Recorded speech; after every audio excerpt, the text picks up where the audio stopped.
देखो chapter number 9 है अनुवांशिकता एवं जैव विकास। ठीक है, तो अनुवांशिकता से किसी को पता है अनुवांशिकता क्या चीज है? बताओ, किसी को कुछ पता हो तो।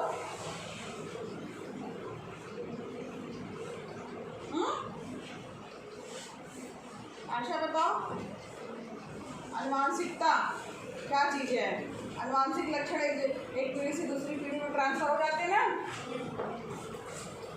देखो हमें ये पता कर दो, हमें ये पता है कि जीव जो है, चाहे वो जो भी सजीव हैं, लिविंग थिंग है, वो सारे जो है अपने समान जीवों को उत्पन्न करते हैं। तो चाहे वो मनुष्य हो, चाहे वो जीव जंतु हो, चाहे वो पेड़ पौधे हों, तो वो सभी अपने समान जो है वो जीवों को उत्पन्न करेंगे। उसके गुण, उसके लक्षण जो रहेंगे वो उनके माता पिता के जैसे रहेंगे। ठीक है, तो यहाँ पर जो है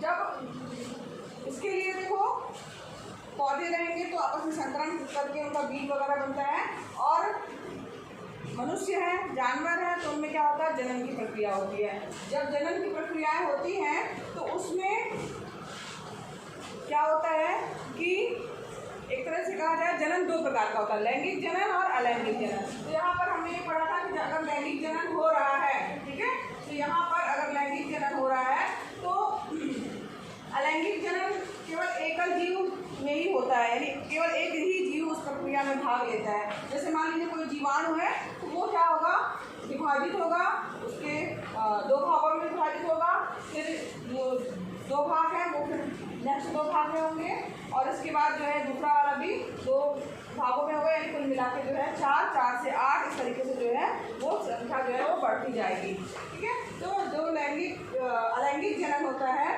जीवाणु जो होते हैं वो पुनः विभाजित होते हैं, फिर 2 फिर 4 इस तरीके से होंगे। तो इसमें जो एकल जीव इसमें भाग ले रहा है तो उसमें विभिन्नताएं जो होती हैं वो बहुत ही कम होती हैं, मतलब सिमिलरिटी दिखेगी। जैसे ज़्यादातर जैसे मान लीजिए कोई गन्ने का मान लो पौधा है, गन्ने का खेत, उसमें आप देखें गन्ने जो है लगभग सभी एक जैसे दिखते हैं, वो एक ही जैसे दिखते हैं ना, डिफरेंस करना मुश्किल होता है।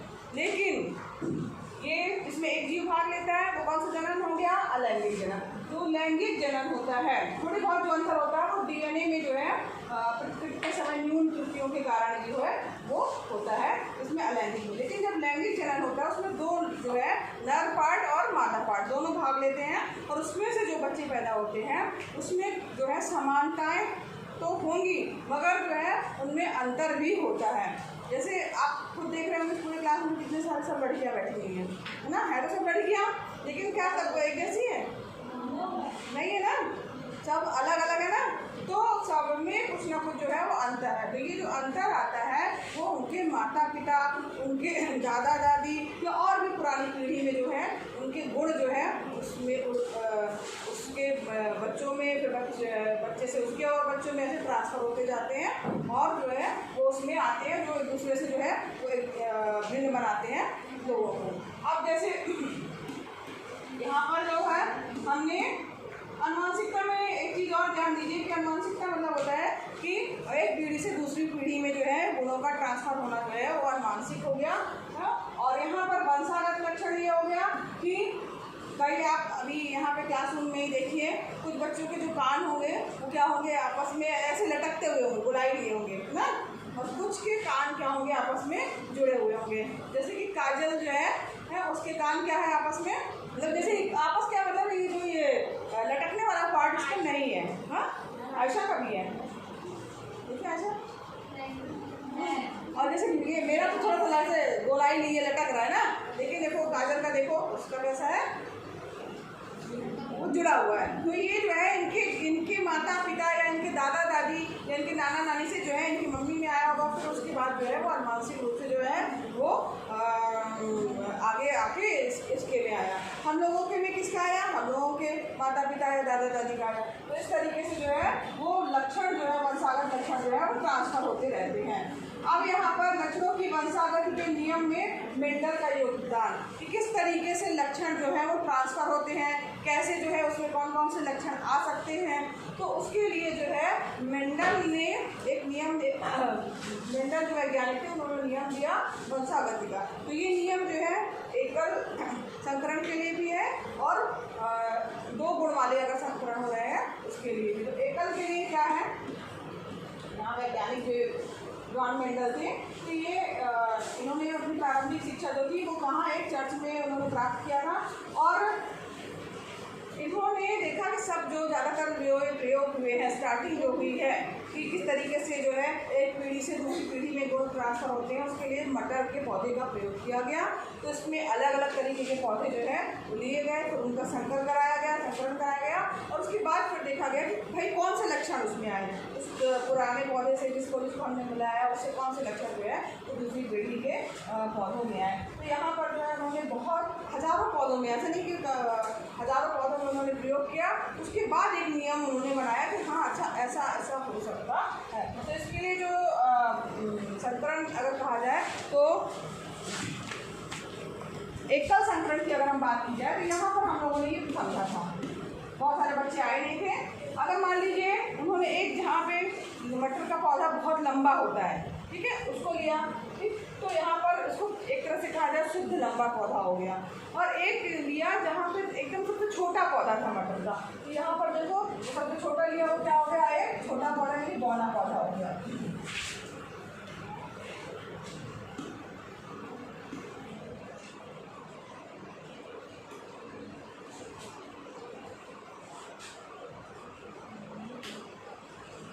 ठीक है, अब यहाँ पर देखिए ये उन्होंने 2 पौधे लिए।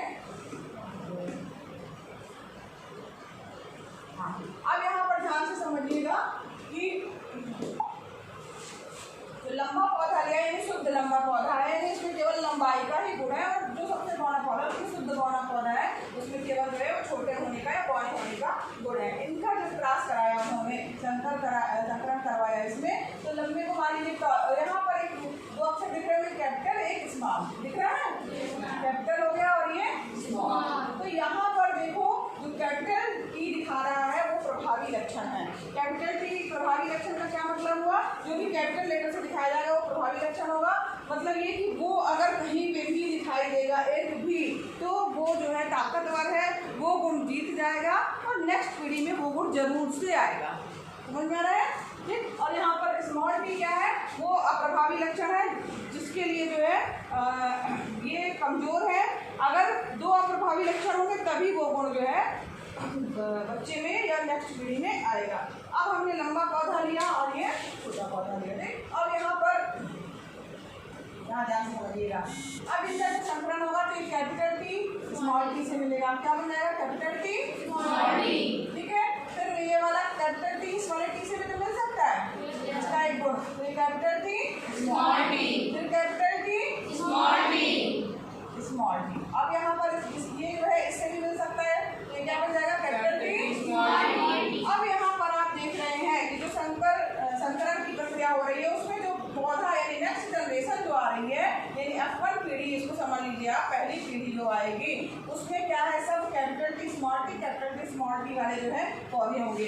अब यहाँ पर हमने ये पढ़ा कि अगर एक भी कैपिटल टी है तो वो गुण प्रभावी होगा। कैपिटल टी का मतलब हुआ लंबा पौधा, इसका मतलब इसमें कैपिटल टी है तो ये कौन सा कैसा पौधा होगा, ये कैसा पौधा होगा, ये कैसा होगा, ये कैसा होगा। इसका मतलब क्या हुआ कि अगर मान लीजिए हमने लंबे पौधे और शुद्ध लंबे पौधे और शुद्ध बौने पौधे का संकरण करवाया, तो जो हमें पौधा प्राप्त होगा, यानी जो भी संकरण के दौरान जितने भी पौधे प्राप्त होंगे सभी क्या होंगे, लंबे। आप यहाँ पे देख रहे होंगे सभी लंबे पौधे, ठीक है, दिख रहा है। अब ये लंबे पौधे तो सब बन गए, लेकिन यहाँ ध्यान दीजिएगा ये शुद्ध लंबे नहीं है। क्यों, क्योंकि इसमें स्मॉल टी भी है, यानी ये संकरित लंबे हैं, ठीक है। इसमें जो अप्रभावी लक्षण यानी कि बौने होने का लक्षण विद्यमान है, लेकिन जो है हमें दिखाई नहीं दे रहा है। क्यों नहीं दिखाई दे रहा है, क्योंकि जो है लंबा पौधा यानी कैपिटल टी जो है प्रभावी गुण उसमें आया हुआ है, इसलिए वो अप्रभावी वाले गुण को दिखाई नहीं देने दे रहा है। यानी जितनी भी पहले संकरण करने के बाद जो भी पौधे प्राप्त होंगे सभी क्या होंगे, लंबे, ठीक। लेकिन ये लंबे हैं मगर ये क्या संकरित है, यानी इसमें बौने होने का भी गुण है। ये पहली पीढ़ी की बात है। अब नेक्स्ट जनरेशन कैसे आएगी, नेक्स्ट जनरेशन में क्या होगा, ये सबको समझ में आ गया। चलो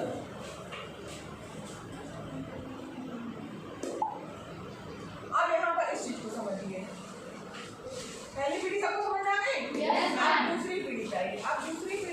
हो रहा है कि जो हमारे पास पहली पीढ़ी के पौधे प्राप्त हुए हैं उन्हीं से तो दूसरी पीढ़ी आएगी। तो पहली पीढ़ी के जितने पौधे थे वो क्या थे, कैपिटल टी और ये कैपिटल टी हो गया और स्मॉल। दूसरा पौधा भी कैपिटल टी स्मॉल टी। समझ आ रहा है? इनकी हाइट क्या है, लंबे, दिखने में कैसे है, लंबे। अब इनका जब संकरण हो रहा है तब क्या होगा, ये नेक्स्ट पीढ़ी जो आएगी यानी दादा मतलब एक तरह से कहा जाए पोते वाली पीढ़ी जो आएगी उसमें क्या होगा, ये कैपिटल टी बनेगा, फिर ये कैपिटल टी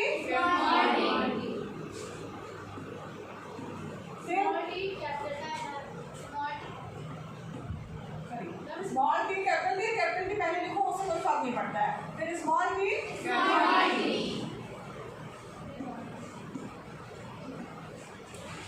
समझ आ रहा है सबको?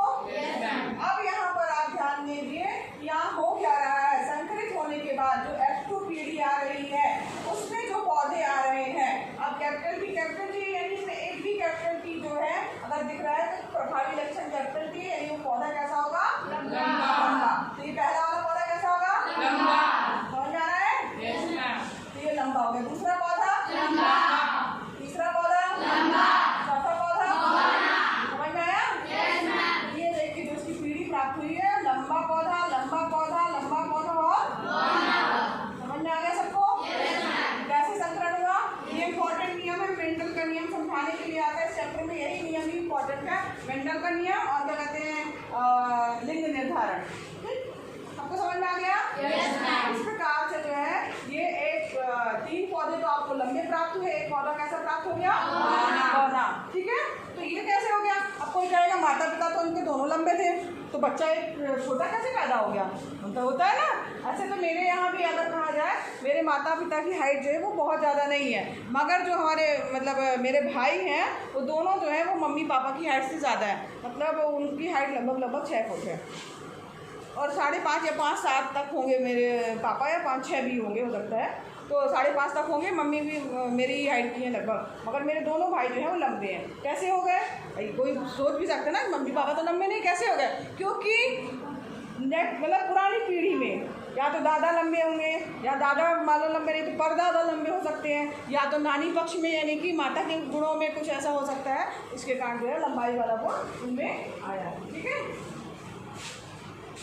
समझ में आया सबको?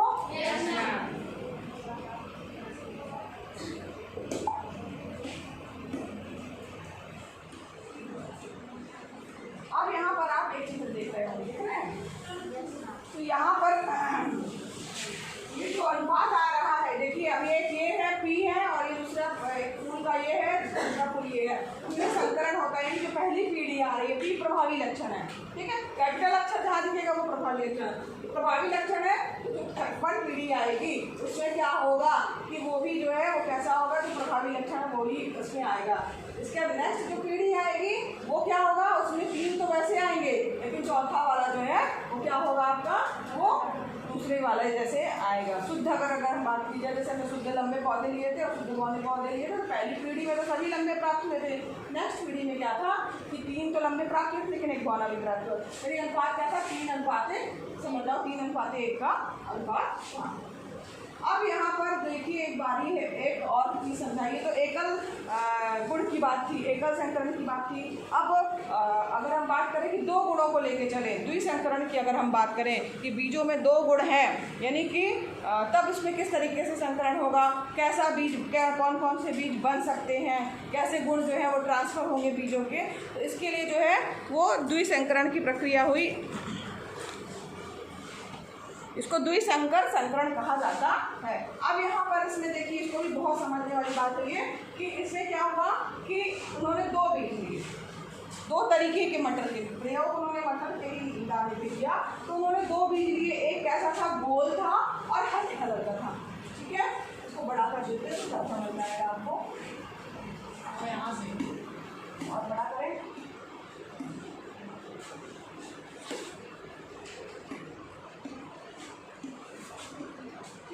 अब उन्होंने 2 बीज लिए, तो ध्यान से समझिएगा।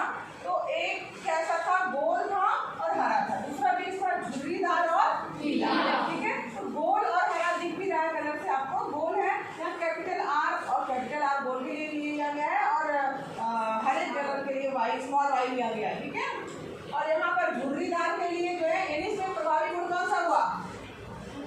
ठीक है।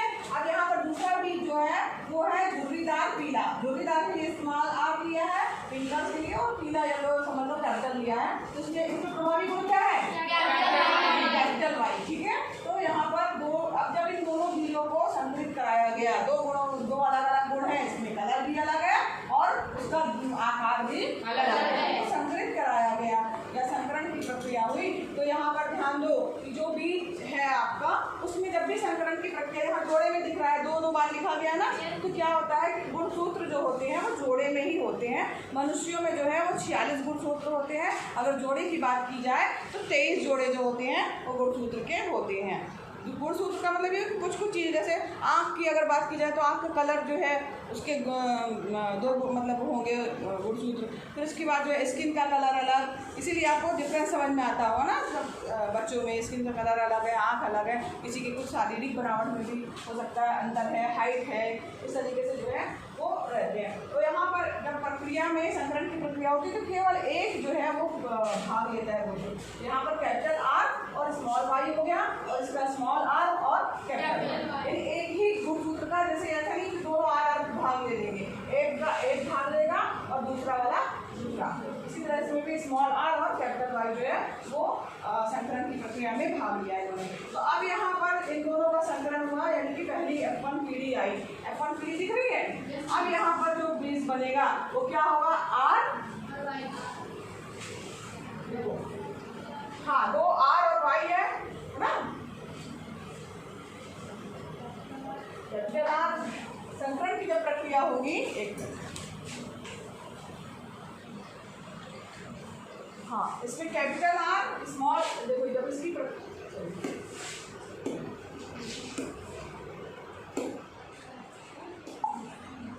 यहाँ पर जब संकरण की जब प्रक्रिया होगी इसमें, तो ये जब इसमें संकरण होगा तो कैपिटल आर स्मॉल आर, ठीक है, और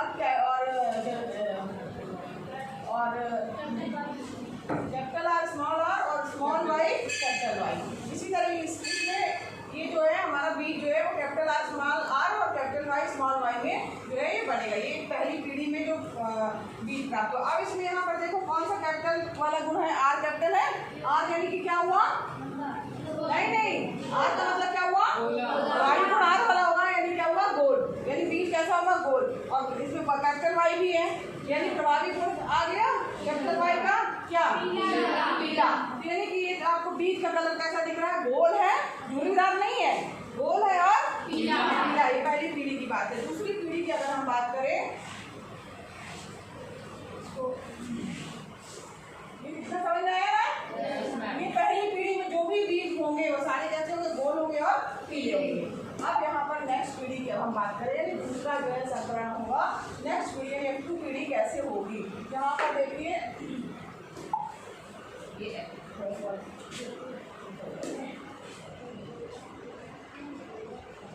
कल बताएंगे आप, चलो इसको कल बताएंगे, ठीक है।